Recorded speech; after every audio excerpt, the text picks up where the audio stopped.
Hey everybody, I thank you for tuning in to this special edition about things to come.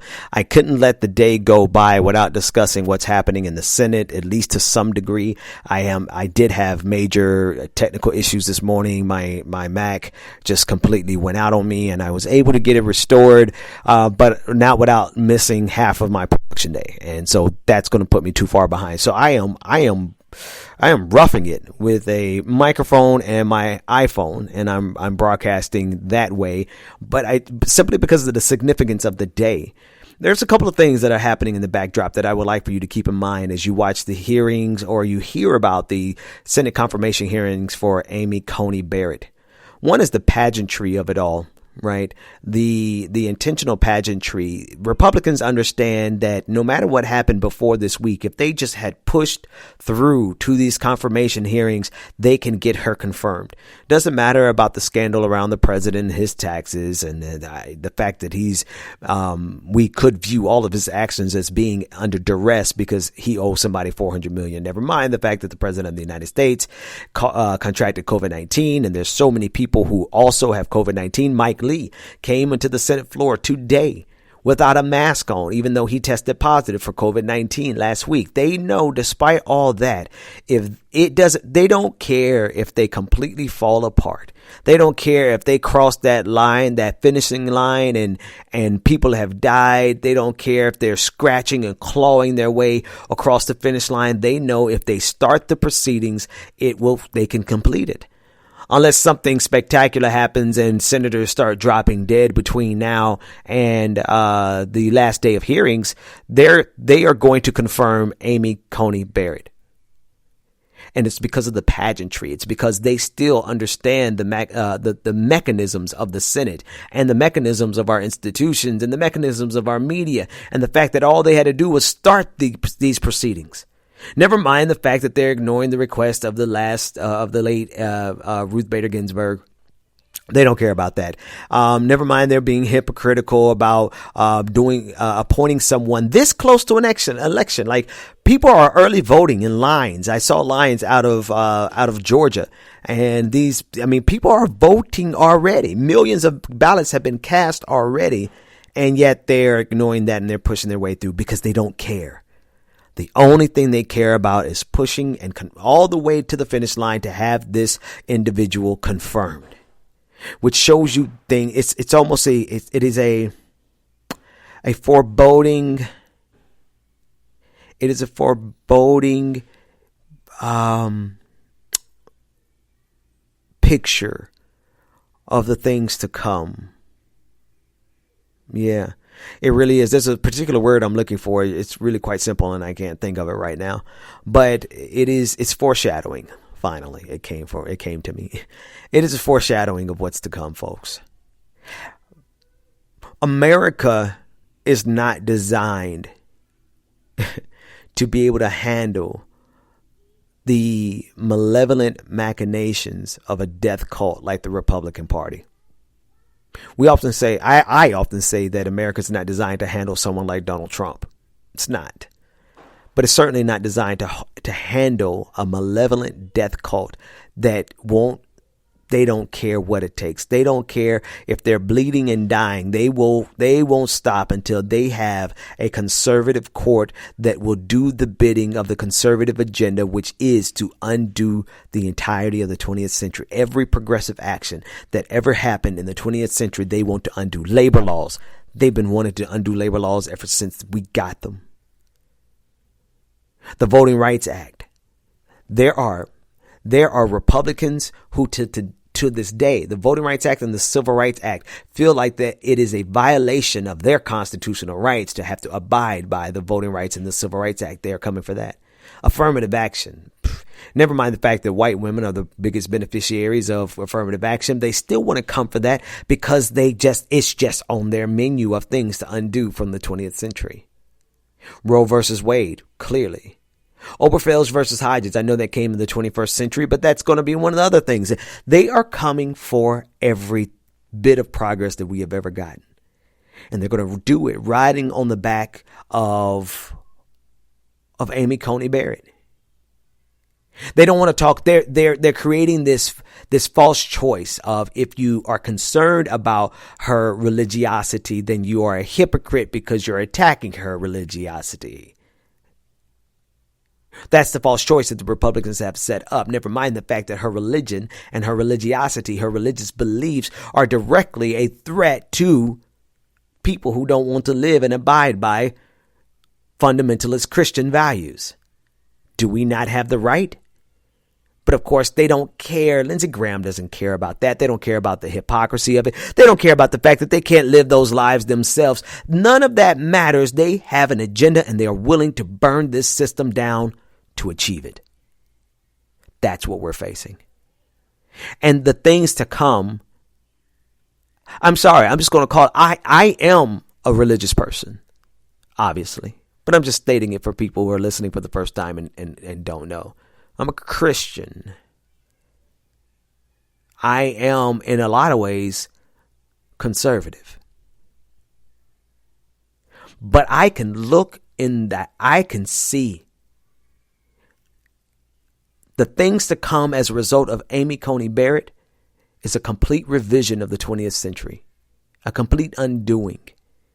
Legislation by legislation, yes, but more importantly, decision by decision. Republicans want to do it through legislation. If they can't get it done through legislation, they're going to do it through the courts. And they're going to do it through the courts, even though that makes their judges activist judges. And they always complain about activist judges, but that's just hypocrisy. It's just what's a little bit of hypocrisy to accomplish their goals. They can handle hypocrisy. That's nothing. That's the point. They engage in it. Hypocrisy is the thing. It's the purpose. It's the point. It's the tool. That's how they get it done. But I can see, I'm sorry, I can see in Amy Coney Barrett. See, they can't say it. You can't say, maybe you can't say it because they'll attack you for your position on attacking religion. But I can say this as a religious person. I can say this as a Christian. I feel her spirit. I honestly feel that she is coming with the furthest right-wing conservative agenda that goes even beyond Lindsey Graham's conservative agenda. Goes far. She is going to come in with a religious zealotry and fervor and determination, and she's going to wrap it in the guise of justice. Because you understand how they define justice is what is just for them. Would you have to understand what they believe to be the foundation of this country, and the original interpretation of the Constitution is rooted in Christian dogma. So she'll make a legal argument in favor of something and try to wrap it in just legalistic language, but underneath it, her motivation is religious dogma. And her justification in her own heart and in her own mind will be that, well, America is a Christian nation. It was founded on Christian principles. I'm sorry. People want to give her a fair hearing. Fine, give her a fair hearing. But a fair hearing is to address her religious dogma and the things to come if she is allowed to be on that bench and bring a level of fundamentalism to this country that will put us along the lines of Saudi Arabia. It will push us into the direction of a theocracy along the lines of Saudi Arabia. See, people don't want you to question how she would attack women's rights because, oh, she's a woman. I told you Republicans are the best at identity politics. They will use a black person to roll back civil rights. They will use a gay person to roll back Obergefell versus Hodges. They will use a woman to roll back all the rights that women have gotten. And then they will demand that you don't question it. How dare you question it? You're sexist for questioning it. But never mind the fact that in the minds of an entire swath of American women, they believe their role is in the house, in the kitchen. They believe that dogma, and it's rooted in religiosity. It's rooted in their religious values, if you can call it that. So I see, and does it make it right? Are we not supposed to criticize? But that's the game, right? Right. The point is they're going to willingly and happily and gladly use the fact that she's a woman to keep you from ever challenging the fact that she's going to actively roll back women's rights. So that's why I say Republicans play identity politics the best. Things to come. We have the biggest fights of our lives coming up. We do. There's no hyperbole there. Even after we get rid of Donald Trump, we have the biggest fights because Donald Trump would have cemented a legacy that we will be fighting against for the next 50 years.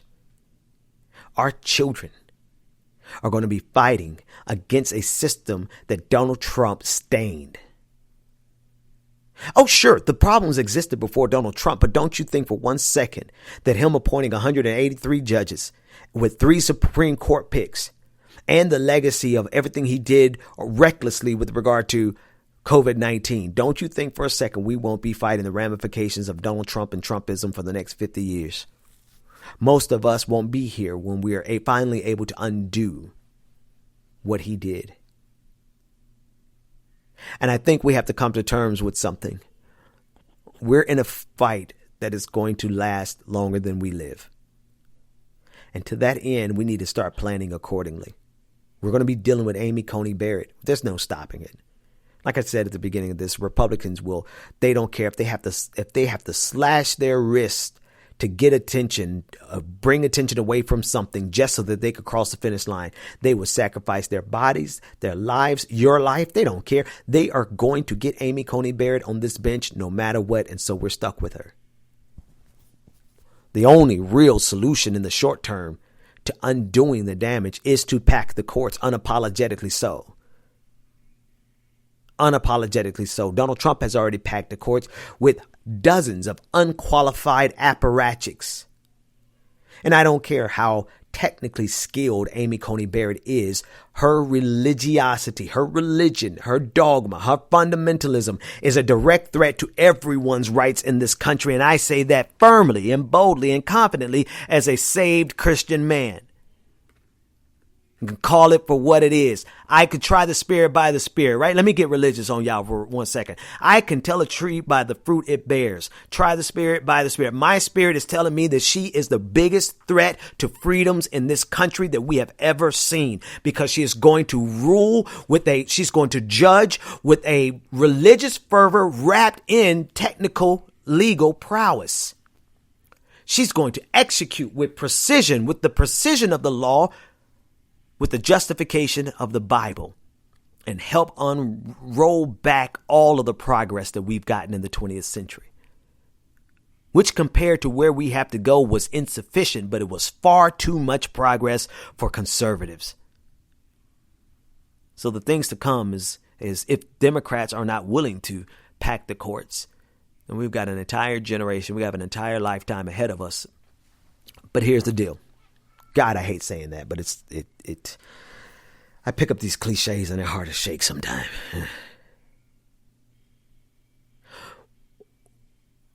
We fight. We fight, but we also fight the short term, but we fight the long game. If we know without a shadow of a doubt that our children are going to be fighting to undo some of the stuff that Donald Trump has done, then we have to fight with a long game. We have to start looking beyond our lifetimes. We have to stop looking. No. I said that wrong. Let me say that again. We have to start looking beyond our lifetimes and stop being concerned that we won't get victory right now. We have to start fighting beyond our lifetimes. We have to prepare our children to be ready to fight with a skill and a precision that conservatism would never see coming. We have to prepare an entire generation to learn from our mistakes, to learn from what they did successfully for the wrong thing, that we flip it for the good thing.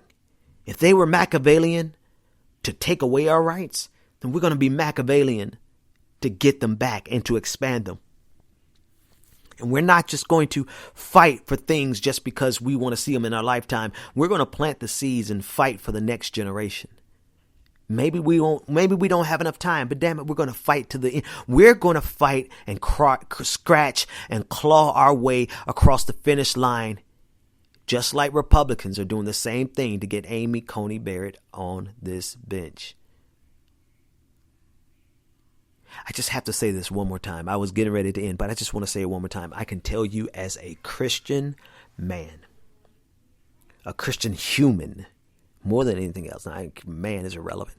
But as a Christian, a believer, a person of faith, who is in the same age group as Amy Coney Barrett, probably have listened to some of the same sermons Amy Coney Barrett listened to. I can tell you that if you are concerned about not being able to criticize her because you don't want to seem like you're a religious bigot, let me tell you as a Christian, Amy Coney Barrett will be the undoing of our freedoms and the freedoms of anyone who doesn't fit into a nice, neat category of white Christian men. And she's going to do it with the precision of her immaculate legal training, but it's all going to be rooted in her religious dogma. And if there's anyone who's going to be able to fast track this country into a dystopia along the lines of Handmaid's Tale, a theocracy where women are put in a certain category, women are put in their quote unquote place, conservatives will gladly use her identity as a woman and dare you to challenge her faith as a way to silence your dissent, to open up the lane for her to run in there and execute a theocratic fascistic state on behalf of religious zealots, the religious zealotrous minority in this country. I say that with confidence as a Christian. I say that with looking through the lens of my faith. I say that because you know a tree by the fruit it bears, which is rooted in my faith. And I say that as the other scripture that says you could try the spirit by the spirit. Her spirit is telling me that is her agenda. That is how she's going to move. That is the precision with which she is going to move. And the problem is that there's nothing that we can do about it, because Republicans will burn down the Senate building just to bring attention away from anything that will slow them down from getting her confirmed. And what I'm saying is, fine, you've won this round, but we're going to return fire with the exact same fire. We're going to fight you as maliciously, with as much Machiavellianism, as with as much cunning, with as much ruthlessness, with as much long-term strategizing. We are going to fight you back. It doesn't matter how long it takes, because if you're willing to scratch and claw your way and do anything to cross the finish line for evil, then we've got to be willing to scratch and claw our way and do anything to cross the finish line for good. That's it, folks. Live stream tonight. And thankfully I was able to fix my Mac. But I just missed my entire production day, and there was no way I can get the podcast out in time. But I could not let the day go by without talking about this. Thank you for listening, and I will see you next time. Take care, everybody.